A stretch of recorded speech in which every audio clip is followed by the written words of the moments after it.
नमस्कार, आप देख रहे हैं खबर उत्तराखंड। मैं हूं आपके साथ तन्वी सक्सेना। रुक करेंगे खबरों का, लेकिन उससे पहले एक नजर डालते हैं इस वक्त की हेडलाइंस पर। रुड़की में हिंदू नव वर्ष की शुरुआत पर होगा भव्य गंगा आरती महोत्सव। आज सीएम धामी करेंगे शुभारंभ। नगर निगम ने पूरी की तैयारियां।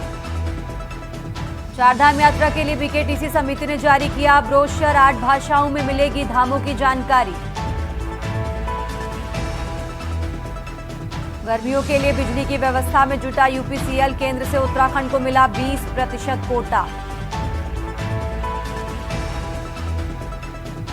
नई शिक्षा नीति को लेकर एक्शन में सरकार। स्कूलों के मनवाए रवैये पर रोक। स्कूल बैग का वजन तय किया। ड्रेस किताबें की अनिवार्य खरीद पर भी रोक।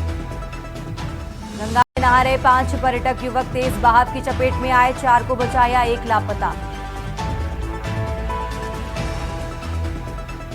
ग्लेशियर लेडी ने प्रधानमंत्री मोदी को लिखा पत्र। ग्लेशियरों की सेहत के लिए 8 की मांगे।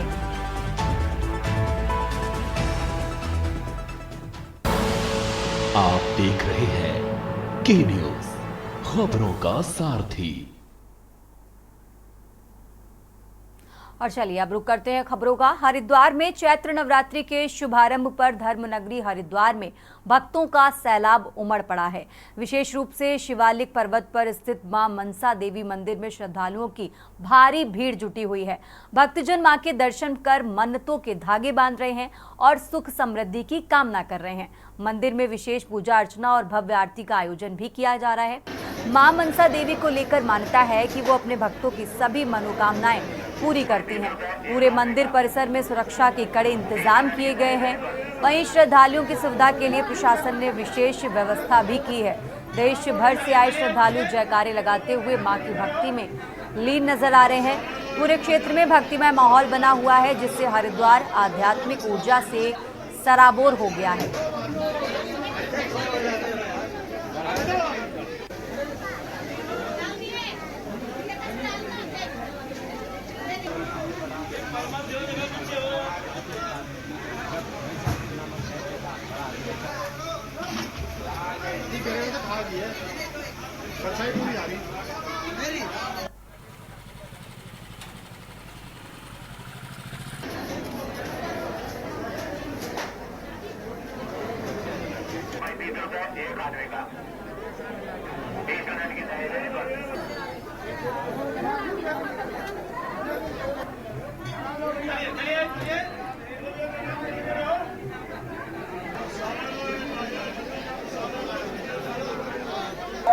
तो मैं यहाँ मनसा देवी की दर्शन करने के लिए आया था। तो पैदल चलने की एक सनातन धर्म में एक वो बताइए तो सभी को भी कष्ट देना चाहिए। हरिद्वार से सर्वनाथ नगर से नवरात्रों में माता के प्रति श्रद्धा, नवरात्रों में और माता रानी की पूरी शक्ति है, पूरी भक्ति है माता जी। इसमें कोई संदेह नहीं, माता रानी से जो इच्छा रखते हैं पूरी करते हैं। इसलिए हर छठे महीने ही लेके जाते हैं यहाँ से माता रानी। सबसे पहले सभी को ओम नमो नारायण, जय माता दी। सभी सनातन हिंदू धर्म प्रेमियों को हिंदू नववर्ष की हार्दिक शुभकामनाएं, मंगलमय। आज से नवरात्रि का शुभारंभ हो गया है। आज प्रथम नवरात्रा है। आज के दिन माता भगवती की शैलपुत्री के रूप में पूजा होती है और आज से नवरात्रों का शुभारंभ हो गया है। सबको मंगलमय शुभकामनाएं और आशीर्वाद।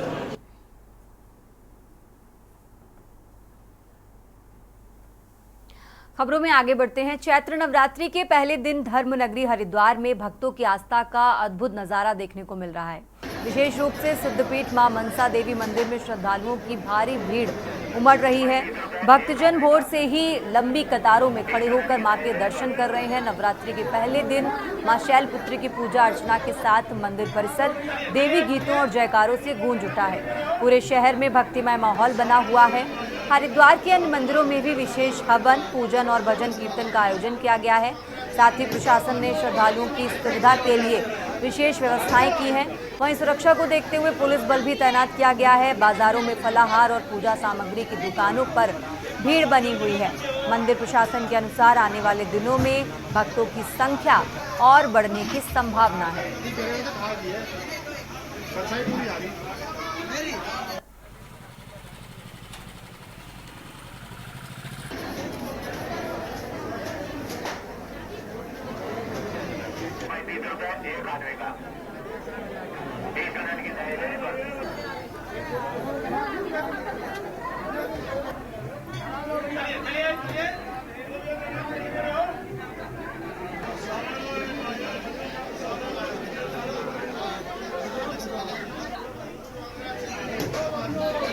आज पहला नवरात्र में माता का दर्शन किया, बहुत अच्छा लगा हम लोगों को, आके बहुत अच्छा लगा।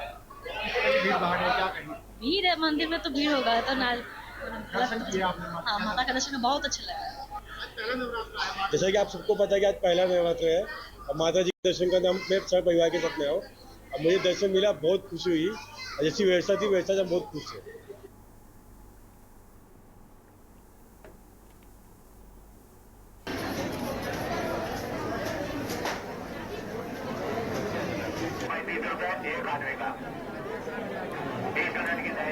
और इसी खबर पर ज्यादा जानकारी के लिए हमारे साथ मनोज कश्यप भी जुड़ गए हैं। मनोज, आप सबसे पहले तो आप जिस मंदिर के बाहर मौजूद हैं उस मंदिर की क्या मान्यता है, मंदिर में प्रशासन की तरफ से क्या कुछ व्यवस्थाएं की गई हैं? मनोज। बिल्कुल, देखिए आज शैलपुत्री पूजा पाठ शील गावे तमाम जो मंदिर है वहां पे, और इस समय में शिवालिक नगर के प्रसिद्ध मंदिर में मौजूद है, जहाँ पे आप यहाँ प्रांगण में देख सकते हैं सुबह से तमाम जो श्रद्धालु है वो यहाँ पे पहुंचने लगे थे। लेकिन मान्यता ऐसी है कि यहाँ सबसे पहले नवरात्रों के दिन में जो तमाम श्रद्धालु होते हैं वो अपने घरों में पूजा पाठ करते हैं, क्योंकि कहा जाता है कि आज के दिन कलश स्थापना की जाती है, उसके बाद से यहाँ पे नवरात्रों की शुरुआत होती है। यानी कि कहा जा सकता है कि सबसे पहले तमाम जो लोग होते हैं, श्रद्धालु होते हैं, वो घरों में यहाँ पे कलश स्थापना करते हैं, उसके बाद मंदिर में पहुंचकर पूजा पाठ करते हैं। हमारे साथ में मंदिर समिति के लोग हैं, सबसे पहले इनसे जान लेते हैं कि आज मंदिर में पूजा पाठ की जा रही है, किस तरीके से पूजा पाठ की जा रही है और क्या मान्यता है आज की। आज की मान्यता ये है कि आज जो है आपको पता है कि नवरात्र शुरू हुए, प्रथम शैल देवी माता की पूजा आज पूरी विधि विधान से, तो हमारी सर्विसों को द्वारा जो हमारी आज की पूजा कराई है। उसके बाद अभी आप देख रहे हैं कि यहाँ पर हॉल के अंदर बच्चों के लिए सनातन संस्कृति के ऊपर किसी धार्मिक संस्थाओं से संबंधित जो प्रश्नावली चल रही है। बच्चे अपना पत्र दिया गया है, बच्चे तैयार कर रहे हैं, और बच्चों के अंदर हम लोग का ये चल रहा है कि सनातन धर्म की संस्कृति को जन जन तक या जो बच्चों को उससे ज्यादा छोड़े, ये हमारा प्रयास है। अच्छा, आपने पूजा पाठ की होगी मंदिर के अंदर, आज कैसे माता को भोग लगाया है? आज माता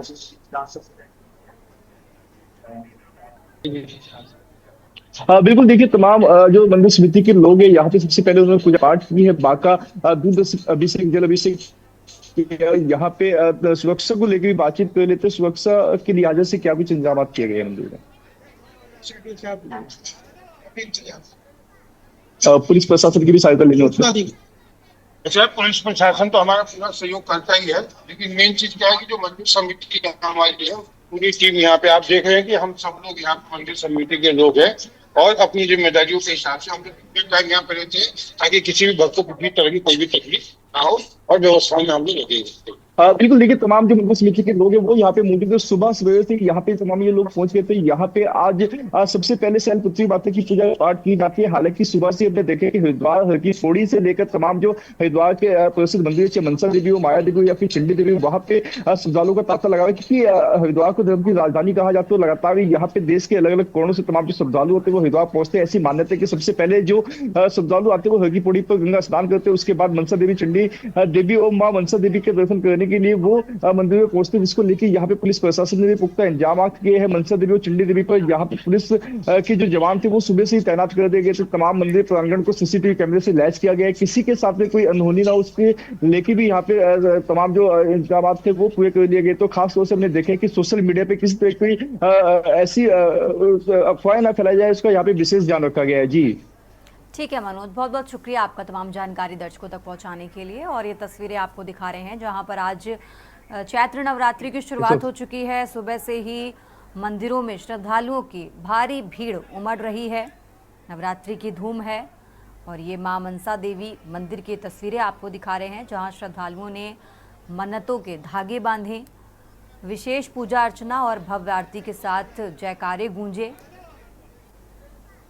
तो चैत्र नवरात्रि की आज से शुरुआत हो गई है। मंदिरों में श्रद्धालुओं की भारी भीड़ नजर आ रही है।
खबरों में आगे बढ़ते हैं। ज्वालापुर इलाके में छात्र पर हमले और फायरिंग करने वाले बदमाशों की तलाश में पुलिस ने सघन चेकिंग अभियान चलाया है। इसी दौरान पुलिस और बदमाशों के बीच मुठभेड़ हो गई। बदमाशों ने पुलिस पर गोली चलाई, जिसके जवाब में पुलिस ने भी फायरिंग की। मुठभेड़ में एक बदमाश के पैर में गोली लगी, जिसे गिरफ्तार कर अस्पताल में भर्ती कराया गया, जबकि एक अन्य बदमाश को मौके से दबोच लिया गया। बाकी बदमाश फरार हो गए, जिनकी तलाश जारी है। एसएसपी प्रमेंद्र सिंह डोभाल ने बताया है कि बदमाशों के नेटवर्क की जांच की जा रही है और फरार अपराधियों की गिरफ्तारी के लिए पुलिस लगातार सर्च ऑपरेशन चला रही है। पुलिस ने नागरिकों से संदिग्ध गतिविधियों की सूचना देने की अपील की है। अधिकारियों का दावा है कि जल्द ही सभी बदमाशों को पकड़ लिया जाएगा।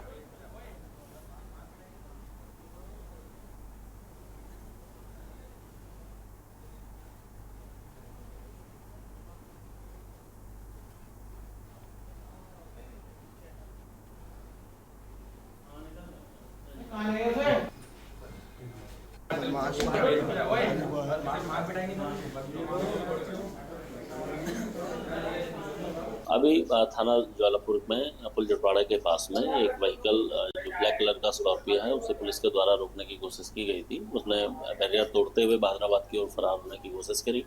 पुलिस के द्वारा उसको चेज किया गया और बहादुराबाद पुलिस के द्वारा उसे रोकने की कोशिश की गई। उन्होंने ये व्हीकल में करीब 7 लोग सवार थे, जो व्हीकल छोड़ के जब फरार होने की कोशिश में पुलिस के द्वारा फायर किया गया। पुलिस के द्वारा जवाबी फायर में एक व्यक्ति घायल हुआ है निष्कर्ष, और उसको यहाँ पर अभी हॉस्पिटलाइज किया गया है।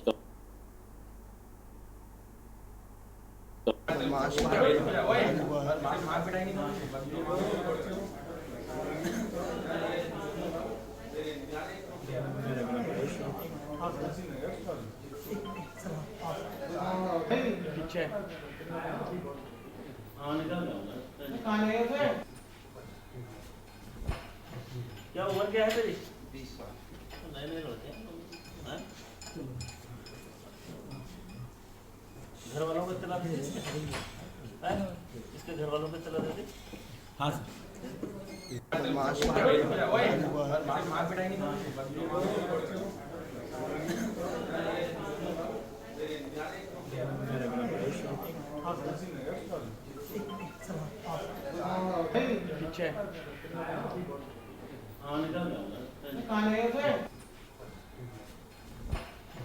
क्या उम्र क्या है तेरी?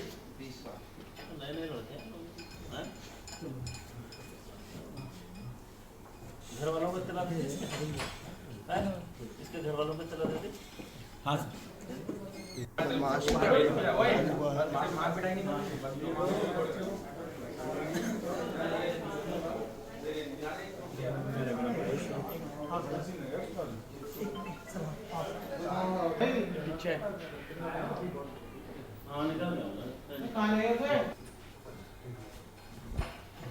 क्या उम्र क्या है तेरी? 20 साल। नए लड़के हैं। घर वालों को इत्तला दे दी? इसके घर वालों को इत्तला दे दी? हाँ सर।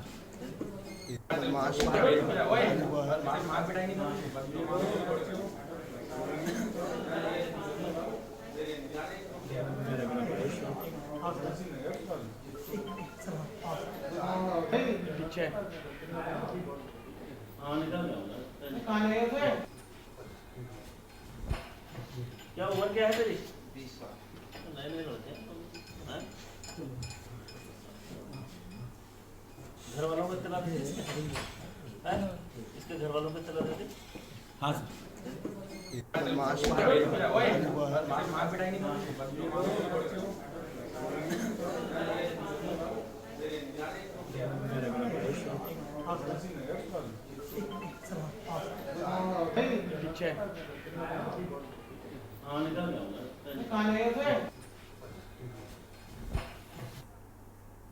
खबरों में आगे बढ़ते हैं। बात कर रहे हैं देहरादून की। देहरादून से खबर आपको बता रहे हैं। देहरादून से अहम जानकारी, जहां भारत नेपाल बॉर्डर से 2 नाबालिग बरामद हुए हैं। दून पुलिस ने नाबालिगों को सकुशल बरामद किया। देहरादून से खबर आपको बता रहे हैं। नाबालिगों को बहला फुसला कर आरोपी ले गया था। एक गिरफ्तार, एक विधि विवादित किशोर को संरक्षण में लिया। नाबालिगों को बहला फुसला कर आरोपी ले गया था। देहरादून से खबर आपको बता रहे हैं, जहां दून पुलिस को सफलता मिली है। एक गिरफ्तार हुआ है, एक विधि विवादित किशोर को संरक्षण में लिया।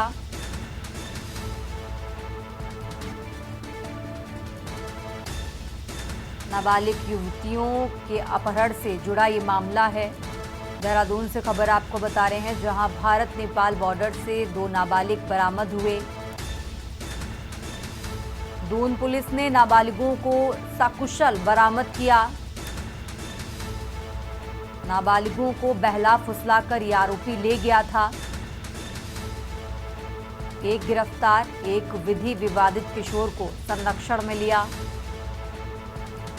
नाबालिगों को बहला फुसलाकर आरोपी ले गया था। देहरादून से खबर आपको बता रहे हैं।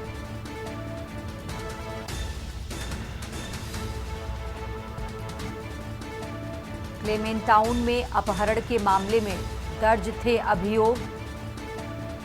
नाबालिग युवतियों के अपहरण से ये मामला जुड़ा हुआ है। देहरादून से खबर आपको बता रहे हैं, जहां भारत नेपाल बॉर्डर से 2 नाबालिग बरामद हुए हैं। दून पुलिस ने नाबालिगों को सकुशल बरामद किया।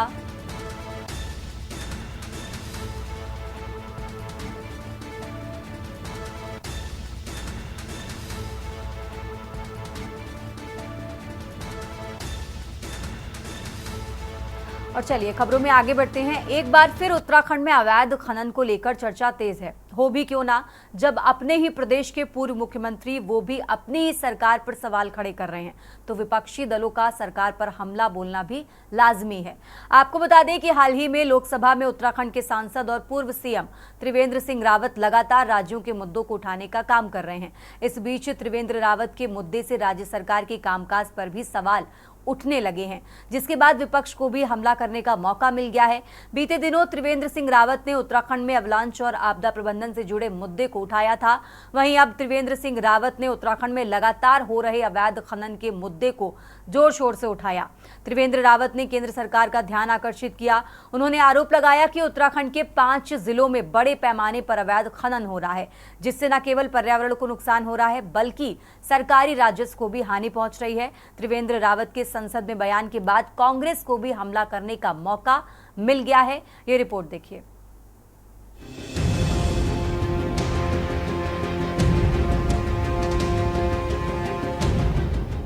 प्रदेश में हो रहे अवैध खनन से माफिया सक्रिय हैं।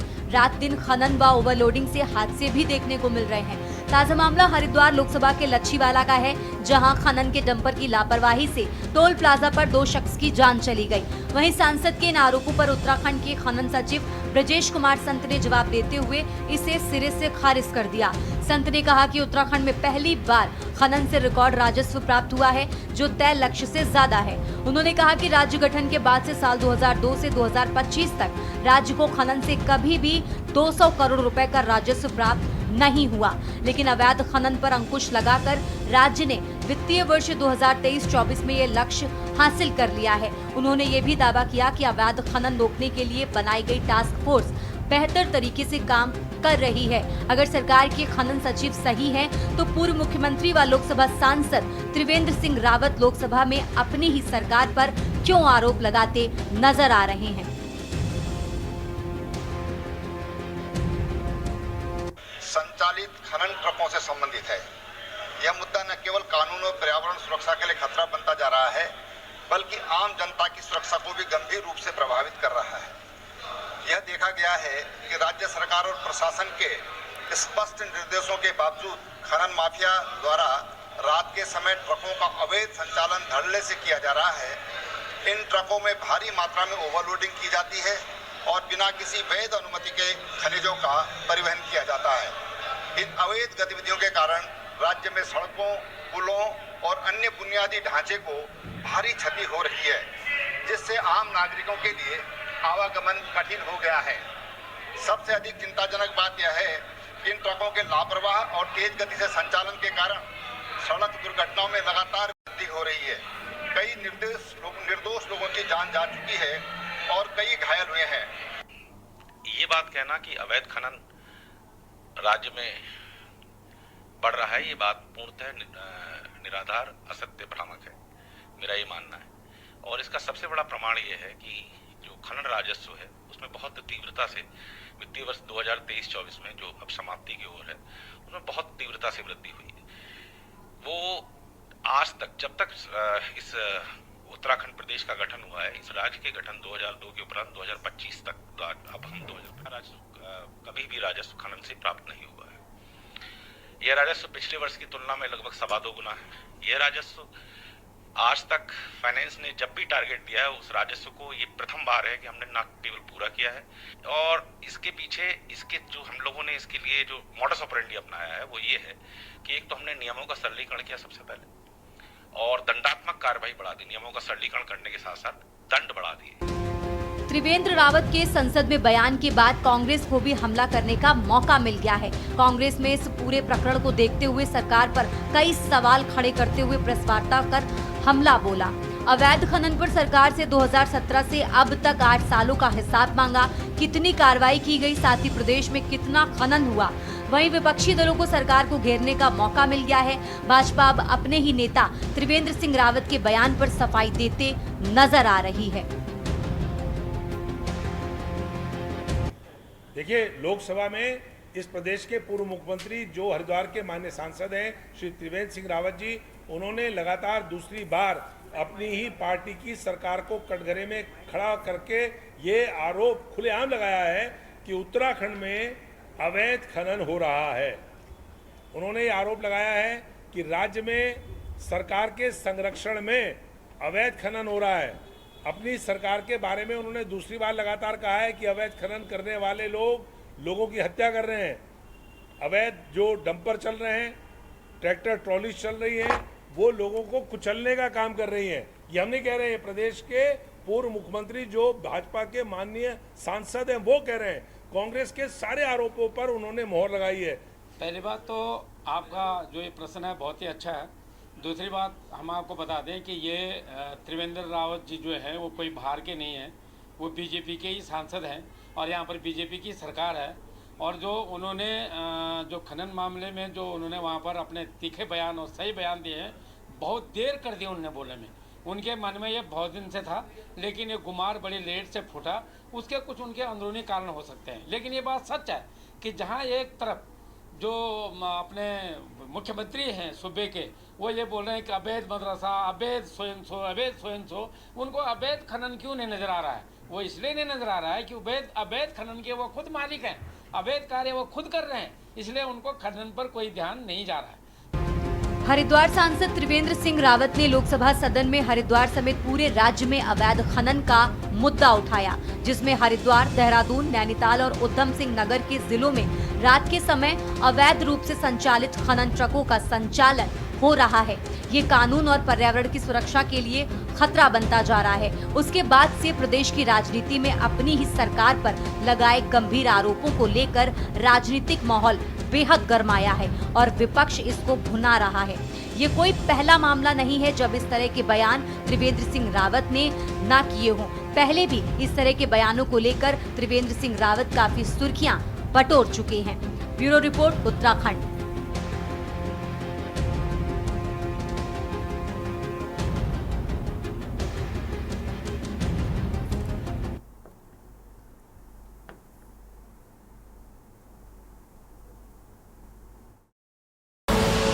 आप देख रहे हैं कि इस बुलेटिन में फिलहाल इतना ही। आप देखते रहिए के न्यूज़ इंडिया। आप देख रहे हैं